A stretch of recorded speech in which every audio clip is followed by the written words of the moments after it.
안녕하십니까. 광주 전남권 뉴스입니다. 정부가 의대 정원을 늘리려고 하는 가운데 지역 의대 신설을 요구하는 목소리가 커지고 있는데요. 어제 전북에서 열린 전남대학교와 전남대병원 국정감사에서도 관련 문제가 집중적으로 다뤄졌습니다. 곽선정 기자의 보도입니다.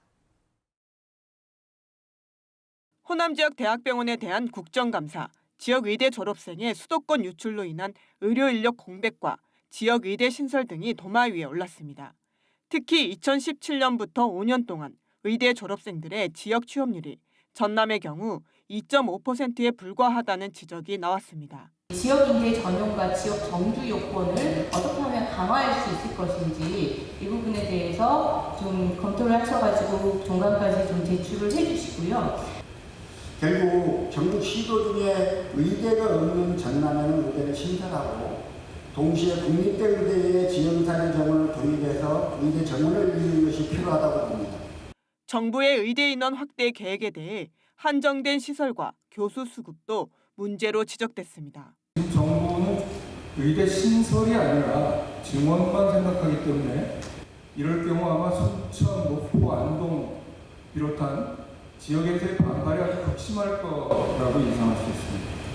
전남 지역의 환자들이 광주까지 긴급 이송을 하다 골든타임을 놓쳐 사망하기도 한다며 열악한 의료 인프라 개선을 강조하기도 했습니다.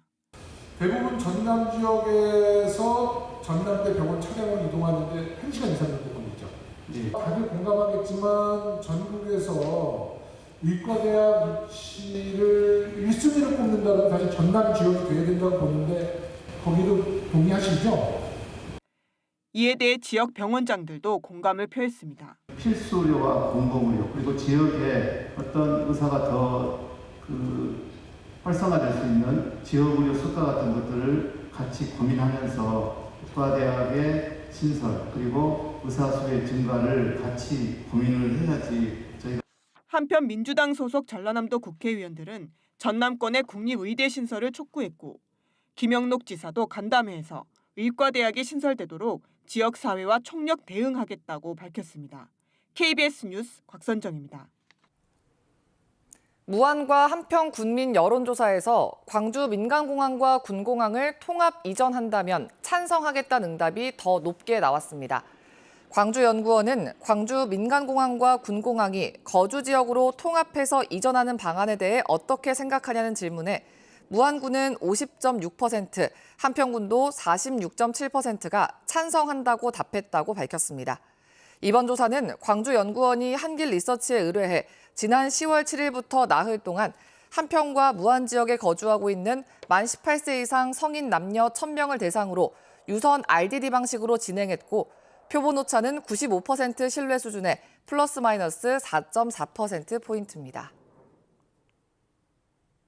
김영록 전남지사가 광주 군공항과 민간공항 이전과 관련해 광주시가 동시 이전에 대한 답을 빨리 해야 한다고 밝혔습니다.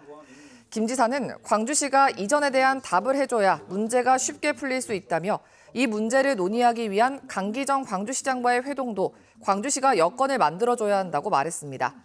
또 광주연구원 여론조사 결과 군공항 이전에 대해 무안에서 찬성 답변이 모두 40%가 넘게 나온 것에 대해서 유의미한 변화라고 평가했습니다.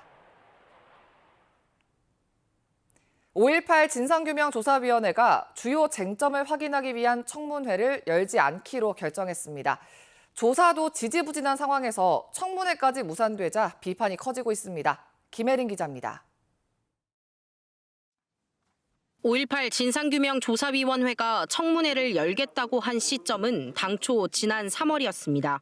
저희들은 내년 3월까지 약 4개 정도의 과제에 대해서 청문회를 준비하고 있다는 말씀까지만 드리겠습니다. 하지만 청문회는 열리지 않았고 올해 국정감사에서 다시 쟁점이 되자 곧 청문회를 열 것처럼 말했습니다. 오는 10월 16일 전원위원회에서 청문회의 주제 및 개최 여부가 최종적으로 결정된다는 말씀을 드립니다. 1개월 준비면 충분하다. 하지만 찬성 3표, 반대 6표로 청문회 개최는 부결됐습니다. 5.18 조사위 관계자는 조사를 마무리하기에도 빠듯한 상황에서 청문회까지 준비할 수 없다는데 위원들이 동의했다며 결국은 준비 부족이 이유라고 설명했습니다. 조사위는 청문회에서 논의돼야 할 사항과 대상이 모두 직권조사 과제에 포함됐다며 보고서에 충실하겠다고 밝혔습니다. 하지만 위원회 내부는 물론 지역사회에선 비판의 목소리가 커지고 있습니다. 청문회 또한 진상조사위가 당연히 해야 되는 그런 권한임에도 불구하고 이렇게 아무것도 하지 못하고 결과마저 내지 못하는 그런 처참한 상황임에 매우 안타까운 생각이 듭니다. 진상조사위가 출범한 지 4년째. 직권조사 과제 21개 가운데 진상규명 결정이 난 건 단 한 건에 불과한 상황. 청문회도 못 연 채 활동 종료 시간은 2달여 앞으로 다가왔습니다. KBS 뉴스 김혜린입니다. 광주 남구청이 정율성 기념사업과 관련한 보훈부와 행정안전부 권고에 주민들의 의견을 물어 처리하겠다는 입장을 밝혔습니다.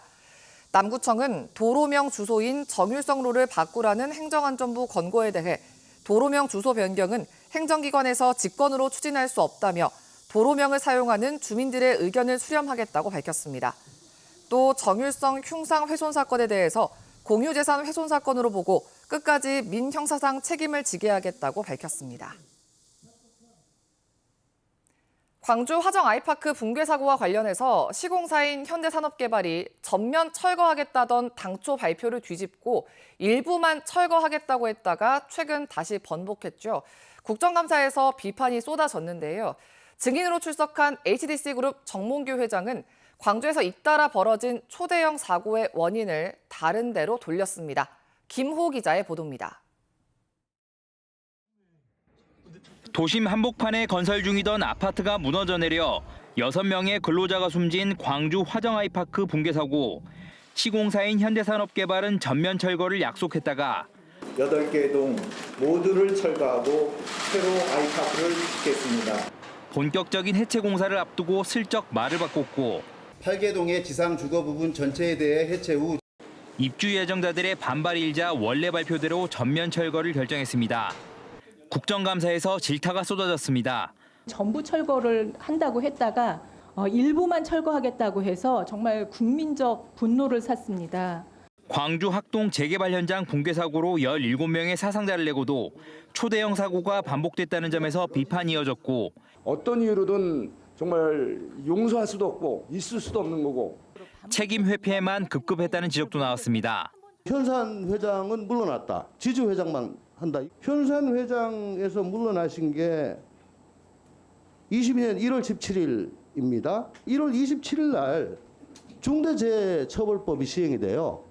변호인과 함께 출석한 정몽규 HDC그룹 회장은 부분 철거 논란은 입주 예정자들과 논의 과정에 발생한 오해라고 했습니다. 또 학동 붕괴 사고 발생 배경과 관련해서는 책임을 회피하는 듯한 말을 해 논란의 여지를 남겼습니다. 50%나 한 70% 지방 업체를 써야 되는 그런 룰도 있고요. 지방 허가관청에서 여러 가지 써달라고 어떤 업체 써달라는 이런 부탁을 많이 받습니다. 저희가 원하는 업체를 정하지 못하는 그런 어려움도 있고요. KBS 뉴스 김호입니다. 검찰이 현직 검찰 수사관에 대해 뇌물수수 혐의로 구속영장을 청구했습니다. 광주지방검찰청 반부패 강력수사부는 수사를 무마해주겠다며 거액을 받아 챙긴 혐의로 구속 기소된 브로커 성모 씨로부터 금품을 받은 혐의로 목포지청 수사관 A씨에 대해 구속영장을 청구했습니다. 앞서 검찰은 지난주 수사관 A씨를 상대로 압수수색을 벌이는 등 강제 수사를 벌여왔습니다. 광주지검은 지난 8월 가상화폐 사기 사건으로 수사를 받고 있는 피의자로부터 뒷돈을 받아 챙긴 혐의로 62살 성 씨 등 2명을 구속 기소했습니다. 여수 순천 11구 사건 75주년을 맞아서 4.3 사건 희생자의 이야기를 담은 다큐멘터리 돌들이 말할 때까지가 어제와 오늘 여수와 광양, 순천에서 차례로 상영됩니다. 제주 4.3 도민연대와 함께하는 남도학연구원 등이 공동으로 주최한 이번 상영회에서는 김경만 감독이 감독과의 대화에 직접 참여했습니다. 돌들이 말할 때까지는 4.3 사건 당시 불법 군법회의를 통해 형무소로 끌려간 여성 수용자의 경험을 담아낸 영화입니다. 전남 도립미술관이 이건희 컬렉션 한국 근현대 미술특별전 전시 기간을 다음 달 12일까지 2주 연장합니다. 전남 도립미술관은 개막 한 달 반 만에 관람객 3만 5천여 명이 찾는 등 호응이 높아서 국립현대미술관과 협의 끝에 전시 연장을 결정했다고 밝혔습니다. 이번 특별전에는 고 이건희 회장 유족의 기증작인 김환기, 이중섭, 천경자 등 한국 근현대 대표 미술작가 43명의 작품 60여 점이 전시됩니다. 교육부 글로컬 대학 30사업에 예비 지정된 전남대학교와 순천대학교가 이번 주에 본지정 대면 평가를 받습니다. 순천대와 전남대는 오는 20일 서울 모처에서 열리는 본지정 대면 평가에 총장과 주요 관계자들이 참석해 글로컬 대학 실행 계획서를 발표하고 평가위원들의 대면 심사에 응할 계획이라고 밝혔습니다. 이에 앞서 교육부는 지난 6월 글로컬 대학 30사업으로 15곳을 예비 지정했고 이번 달에 대면 평가 등을 거쳐 다음 달에 10곳을 본 지정할 방침입니다. 여수시와 여수중앙병원이 공공심야 어린이병원 운영을 위한 업무 협약을 맺었습니다. 협약에 따라 여수중앙병원은 평일의 경우 밤 11시까지, 주말과 공휴일은 오전 9시부터 오후 6시까지 공공심야 어린이병원을 운영하기로 했습니다. 심야 어린이병원에는 의사 3명과 간호인력 3명이 배치되며 여수시는 인건비를 포함해 1년에 최대 5억 원의 운영비를 지원할 계획입니다.